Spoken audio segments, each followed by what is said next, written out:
రమాలా collections grand opening సందర్భంగా ప్రతి ఒక్క బిల్లింగ్ కి ఒక ఆశ్చర్యకరమైన బహుమతి. అండ్ ఈ ఇంటర్వ్యూకి మీరు వస్తున్నారు అనగానే నేను ఒక వ్యక్తి గురించి పర్టికులర్గా మీతో మాట్లాడాలని అనుకున్నాను. మా జర్నలిస్ట్ మా టీఎన్ఆర్. పరిధి లేని ప్రేమలో మునిగి తేలనా మనసులో మౌన కీర్తనం కనులలో ప్రమద నర్తనం హరవిరిసినది నిశిలో తొలి కార్తీకం.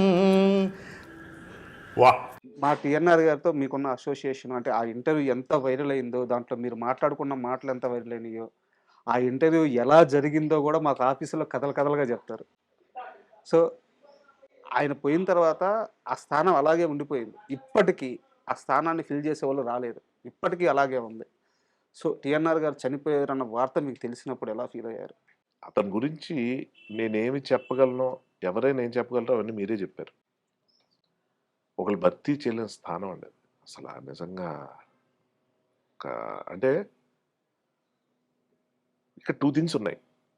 ఇంటర్వ్యూస్ అంటాం, పాడ్కాస్ట్ అని. ఇప్పుడు ఈ పాడ్కాస్ట్ సంబంధించి ఒక కల్చర్ తీసుకొచ్చిందే తను. తన ముందు నుంచి ఉన్నాయి, కానీ గంటలు మాట్లాడుతూ, అంటే ప్రతి మనిషి దగ్గర ఉంటుందండి ఇది. Everybody has something to say. So ఆబ్వియస్గా ఇక్కడ నాకు ఆపర్చునిటీ వచ్చి, నా గురించి చెప్తాను. నాకు ఆపర్చునిటీ వచ్చినప్పుడు నాకు సంబంధించిన వాటిలో 2 ఉంటాయి. ఒకటి డబ్బా కొట్టుకోవటం, సార్ నాకేం తెలుసు అంత తెలుసు అంత. రెండోది ఒక తాపత్రయం. నా వీడియోస్ అన్ని సక్సెస్ అవ్వడానికి కారణం ఏంటంటే, నా వల్ల ఎవరికైనా ఏదైనా ఒక బెనిఫిట్ జరిగితే బాగున్న తాపత్రయం నాకుంది. ఎవరికి కావాలరా నీ సోది అనుకునే వాళ్ళు ఉంటారు. సర్లే ఏదో చెప్పాడు ఇవన్నీ పాత విషయాలు అనుకునే వాళ్ళు ఉంటారు. కొంతమంది రిపీటెడ్గా పెట్టుకుని వాళ్ళ స్టేటస్ల కింద పెట్టుకునే వాళ్ళు కూడా ఉంటారు. కరెక్ట్. ఈ వాక్యాలు నాకు టీఎన్ఆర్ చెప్పాడు. ఇది అతిశయం కాదు. 25 ఎపిసోడ్ నుంచి నన్ను లిటరల్గా తరివాడు. ఒక కామన్ ప్లేస్లో ఒక మ్యూచువల్ ఫ్రెండ్ ఇంట్లో కలిసాం. అఫ్కోర్స్ ఒకరికొకరు తెలుసు, యాక్టర్గా నేను తెలుసు, తను నాకు ముందు ఎక్కడ పరిచయం. అదంతా ఇలా కూర్చొని మాట్లాడుతున్నప్పుడు నేను 2 ఎక్స్ట్రీమ్స్ ఉంటాయండి. అతివృష్టి అనావృష్టి నాలో ఏంటంటే, అయితే చాలా సైలెంట్గా ఉంటా, ఒక మాట మాట్లాడను మీరు 10 మందిలో ఉన్నప్పుడు, లేదా నేను ఒకటి మాట్లాడుతుంటా. సార్ అంటే కంటెంట్ బట్టి. మనం బోర్ కొడితే లేకపోతే టాపిక్ డైవర్ట్ అయితే ఎవరైనా ఆపేస్తారు కదా. చెప్పచ్చేది ఏంటంటే, ఇవి పట్టుకున్నాడు. ఒక సందర్భంలో, ఓ 4 సందర్భాల్లో చూసి, భయ్యా మీతో లాస్ట్ టైం నేను లాస్ట్ 4-5 టైమ్స్ ఈ క్వశ్చన్స్ ప్రిపేర్ చేశాను, ఒక క్వశ్చన్ ఇది చూపించాను. ఏంటిది అన్న, మీ ఇంటర్వ్యూకి ఇది నేను పెట్టుకుంటాను, ఇవి అడుగుతాను. ఎప్పుడు విన్నాడు, ఏమి రాశాడు, నాకేం అర్థం కాల. నాకు ముచ్చటేసింది ఏంటంటే, ఇంత తపన పడతాడు ఈయన ఒక యాక్టర్ని ఇంటర్వ్యూ చేయడం అని సార్. మీకు తెలియదు కాదు ఇది. మీరు ఫస్ట్ సినిమా ఎలా చేశారు, మీరు ఎక్కడి నుంచి వచ్చారు, మీకు యాక్టింగ్ మీద ఇంట్రెస్ట్ ఎలా ఉంది అడగండి, ఒక్కొక్కడు ఒక ఇంట్రెస్టింగ్ స్టోరీ చెప్తాడు. అవునవును. కానీ మెజారిటీ ఆఫ్ ద పీపుల్, నీకు ఎందుకురా అవసరమా, ఇవన్నీ ఎందుకు దొప్పుతున్నావు మమ్మల్ని అని చెప్పి ఇక్కడ ఉన్న వచ్చే ఇన్వైటీస్ని అనుకోవటం కూడా జరిగే అంత దారుణమైన పరిస్థితులు ఉంటాయి మామూలుగా. టీఎన్ఆర్ ఇంటర్వ్యూస్లో ఇది ఎక్కడ చూడలేదు సార్ నేను. నాది ఎంత 4 అవర్స్ 3 అవర్స్ అవును ఎక్కువ ఉంటుంది. దాన్ని 2 పార్ట్ల కింద డివైడ్ చేసేసాడు. ఒకసారి నేను ఏదో వీడియో చేశా కాస్టింగ్ కౌచ్ గురించి. అమ్మాయిలకి కొన్ని టిప్స్ చెప్పాలనిపించింది నాకు. ఎందుకంటే మనకు సినిమాల్లో చూపించేలాగా ఉండవు బయట కాస్టింగ్ కౌచ్లు. ఏంటి, వచ్చిన తర్వాత కింద నుంచి మీద చూసి, ఏంటి ఆఫర్లు కావాలా, డిన్నర్కి వస్తావా, ఒకసారి ఆ బికిని వేసుకొని చూపించి, ఇలా ఉండదండి. ఇలా ఉండదు. చాలా స్మూత్ అంటే మీరు ఊహించలేరండి. అవన్నీ ఆ వీడియోలో చెప్పా. ఒక చిన్న వాట్సాప్ ఏమంటారు, ఫేస్బుక్లో అక్కడ పెట్టాను. పెడితే ఫోన్ చేశాడు, భయ్యా నీ ఫోన్ కన్నా మనది బెటర్ క్వాలిటీ కెమెరా ఉంది, స్టూడియో ఉంది, నేను కూడా అక్కడ కూర్చుంటా, అది వద్దని పక్కెళ్ళిపోతా, ఏం చెప్పాలనుకుంటున్నావు చెప్పేసి. ఎందుకంటే మైండ్ దుబ్బింది నాకు నీ కంటెంట్ చూసాక. అది ఫేస్బుక్లో ఎంతమంది 50 మంది 60 మంది చూస్తారు, ఫోన్ మించిపోతారు 200. ఎంతమందికి ఇది హెల్ప్ అవుద్దో నువ్వు రా చెప్తానని చెప్పి, శ్రీరెడ్డి మూమెంట్ అది స్టార్ట్ అయినప్పుడు దానికి సంబంధించిన దాంట్లో నేను ఒక ఆల్మోస్ట్ అది ఒక 1.5 hours ఎంతో 1 hour జనరల్ క్వశ్చన్స్ కూడా వచ్చాయి కాబట్టి కొంచెం లెంగ్త్ ఎక్కువ. బట్ చెప్పాలండి, దాన్ని పట్టుకుంటాడు ఆయన. అది పట్టుకొని దాన్ని ఎలా డిజైన్ చేసి ఎలా పెట్టాడు అన్నది నాకే తెలుసు. ఇది కాదు, ఒకటే చెప్పాలి, నేను సిగ్గుపడుతుండేవాడిని. నేను ఏదైనా అచీవ్ చేయాలి, ఒక మంచి సినిమా. అప్పుడు నేను డైరెక్ట్ చేసిన నా ఫస్ట్ ఫిల్మ్ ఏదైతే స్టక్ అయిపోయిందో అందులో అతను ఉన్నాడు. అన్ని శ్రీముఖి గారు. శ్రీముఖి లీడ్ యాక్ట్ చేసిన మూవీలో అది కానీ రిలీజ్ అయ్యే రోజు టీఎన్ఆర్ మళ్ళీ ఆడియన్స్ చూడొచ్చు. వావ్! అదొక్కటే తృప్తి నాకు. నిజంగా మళ్ళీ టీఎన్ఆర్ని కదులుతూ మళ్ళీ మనం చూడొచ్చు. ఆ సినిమా చెప్పొచ్చేది ఏంటంటే ఆ టైం నుంచి నేను అంటుండే అనమాట, నా సినిమా ఒకటి ప్లాన్ చేస్తున్నాను, అది రిలీజ్ అయిన తర్వాత చేద్దాం, ఇప్పుడు ఏం మాట్లాడతాం అని. నేను మీకు తెలియదు సార్, మీరు మాట్లాడే దాంట్లో ఎంతమందికి హెల్ప్ అయ్యేది ఉంటుందని నా వీక్నెస్ మీద కొట్టాడు. కమెంట్స్ చూస్తుంటాను నన్ను భయంగానే. మొన్న ఎప్పుడు ఏదో నువ్వు తాగుతావని అడిగిన దానికి నేను ఏదో చెప్పిన దానికి ఒకళ్ళిద్దరు నువ్వు ఎంత తాగితే ఎందుకు చెప్పడం బయట ఎవరినైనా ఇన్ఫ్లుయెన్స్, పైగా నాకు ఏదో 100 మంది రిలేషన్షిప్ అని అది ఫామ్ అయిన క్వశ్చన్ వేరు, అంటే ఆడియన్స్ తీసుకునే తీరు చెప్తున్నాను. అన్నాడు, భయ్యా అదేంటిది ఓ 100 మందితో అని మాట వరుసకి ఆ లైన్ కూడా అంట, మాట వరుసకు 100 మంది అనుకోండి అంట. ఎందుకు? ఇందాక నేను చెప్పాను చూడండి, 10 లక్షలు 5 లక్షలు ఆ యాక్యురేట్ నెంబర్స్ కాదు, ఒక ఇంపాక్ట్ కోసం ఒక నెంబర్ చెప్తా ఉంటాం. అది చెప్పినప్పుడు తను అందరితో మీకు రిలేషన్షిప్స్ ఉన్నాయా ఫిజికల్గా అంటే అంటే ఉన్న వాళ్ళ గురించి చెప్తున్న దాంట్లో అందరితో ఎందుకు ఉంటాయి, అది మన తర్వాత ఎక్స్ప్లెయిన్ చేయలేం, అది వేరేగా అర్థమైంది. అంటే అన్నా అది చాలు మీకు. దాన్ని ఏమంటారు, యూట్యూబ్ హెడ్డింగ్స్ ఏమంటారు, థంబ్నెయిల్స్. జీవితాలు నాశనం చేయొచ్చండి థంబ్నెయిల్స్ తో. అంటే మీవే అవే ప్లాట్ఫామ్స్, మీవే అవే, ఎవరు రాస్తారో తెలియదు కానీ మన దగ్గర ఉండదు సార్. మీ దగ్గర ఉండదు. అంటే ఉంటే నేను ఇలా మాట్లాడేవాడిని కాదు, ఉంటే ఇది పార్ట్ ఎడిట్ కూడా చేసేయగలను. బట్ ఇది చెప్పాలని కోరిక ఏంటంటే, థంబ్నెయిల్స్ చూసి మా మదర్ ఎన్నిసార్లు ఇన్ఫ్లుయెన్స్ అయ్యారు. నా గురించి కాదు, ఇంకా అవేం రాలా, ఈ 100 మంది అఫైర్ ఉంది ఇవన్నీ మా మదర్ ఇంకా చూడలే. అఫ్కోర్స్ ఆవిడకి నా గురించి ఆవిడకన్నా బాగా ఎవరు తెలుసు, అది కాదు. కానీ ఏంట్రా ఎలా పెట్టారు, ఎవరైనా ఏదైనా థంబ్నెయిల్స్ చూసి రియాక్ట్ అవుతారు సార్. షాకింగ్ థింగ్ చెప్పనా, అది చూసి వచ్చేస్తారు సార్ జనం కమెంట్స్ కి. ఎందుకంటే చూడరు, వీడియో చూడరు, అంత ఓపిక ఉండదు. ఇదే కదా అని ఉంటాడు టక టక అని. నెగిటివిటీ అన్నది ఎంత ఉంటుందో చెప్పేటప్పుడు టీఎన్ఆర్ తీసుకునే జాగ్రత్తలు ఉండేవండి.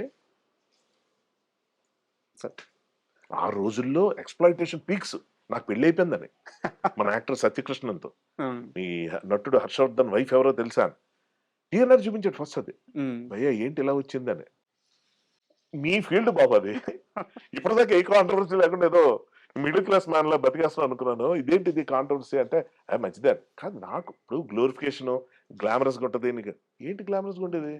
ఆమెనా అన్మ్యారీడా, లేకపోతే నాకే అమ్మాయి మీద ఏమైనా క్రష్ ఉందా, మ్యారీడా, భర్త పరిస్థితి ఏంటో, పిల్లల పరిస్థితి ఏంటో ఆమెకి ఫోన్ చేశా.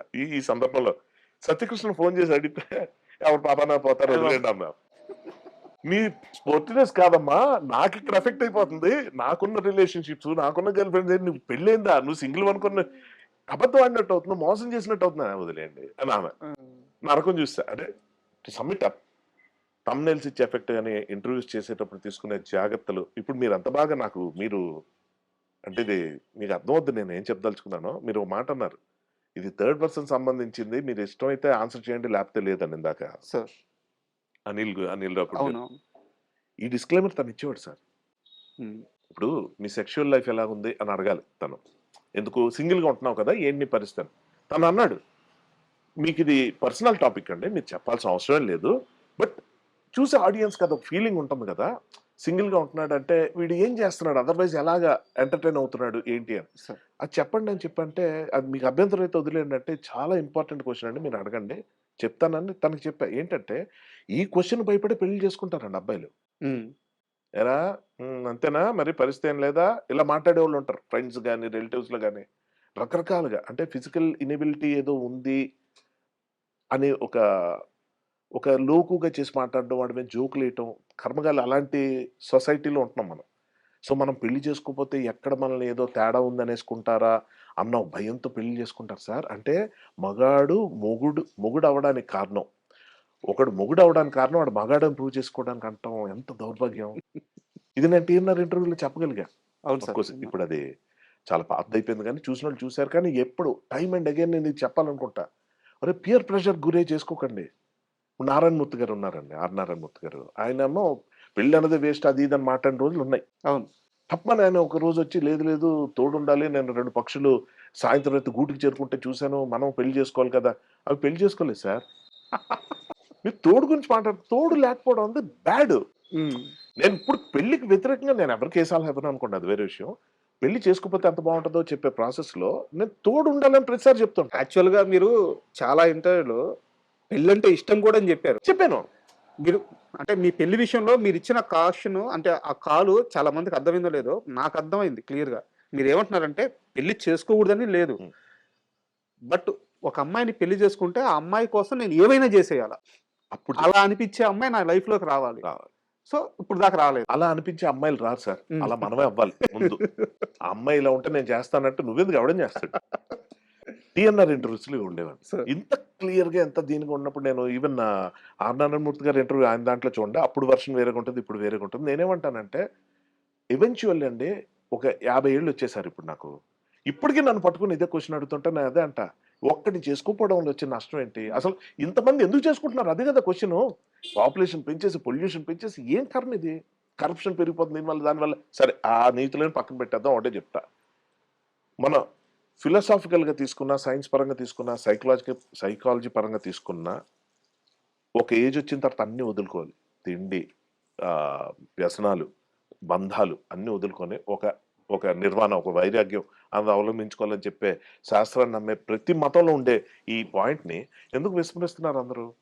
కుటుంబం లేకపోతే అవ్వదు, ఇది లేకపోతే అవ్వదు అనేది ఎందుకు వస్తుంది అన్నది క్వశ్చన్. సార్ ఎప్పుడైతే నువ్వు కంపెనీ అవ్వలేకపోతున్నావో నారాయణమూర్తి గారి లాగా ఫీల్ అవ్వాల్సి వస్తుంది. నేను ఎందుకు ఆయన పేరు ఇన్నిసార్లు చెప్తున్నానంటే, అలాంటి వాళ్ళు చెప్తే మెసేజ్ వెళ్తుంది సార్ జనానికి. అవును. మీరు పెళ్ళే కదా ఎంకరేజ్ చేస్తున్నావు, ఆడు ఎప్పటికైనా చేసుకుంటే హ్యాపీగా ఉంటాడు. ఎవరు ఉండరు సార్ అలాగా. మీరు ఎవరిని ఆపొద్దు, ఎవరిని చేసుకోమని చెప్పొద్దు. మీరు ఇందాక అన్నట్టు వ్యక్తిగత పెళ్ళి వద్దని ఎవరికి చెప్పట్లేదు, వద్దని చెప్పడం ఎంత తప్పు, చేసుకోమని చెప్పడం కూడా అంతే తప్పు. ఉం. ఈ మాత్రం అర్థం చేసుకుని ఆవిడ చావుగాడు వదిలేస్తాం. వాట్ ఎ పర్సన్, మళ్ళీ గుర్చేసరి అన్నారు. ఇలాంటివి ఎన్ని ఉంటాయో. And for more videos, Please subscribe to iDream. Please subscribe to iDream. Please subscribe iDream. And please subscribe to iDream. For more videos, subscribe to iDream. Please like, share and subscribe to the channel. Congratulations, iDream. Subscribe to iDream. Subscribe to iDream. So subscribe to iDream Media. iDream team అందరికి huge congratulations. Please subscribe iDream Media. Please subscribe to iDream. Subscribe iDream. Please subscribe to iDream. iDream అంటే నా కళల ఛానల్ను subscribe చేసుకున్న నోరు తిరుగుతలేదు, మీరైతే గంట గుర్తు కొట్టండి. For more such videos, please subscribe to iDream. Subscribe to iDream. Please subscribe to iDream. Please subscribe iDream Media. Please do subscribe to iDream. Please subscribe to iDream Media. For best entertainment and information, please subscribe iDream. And don't forget to subscribe to iDream.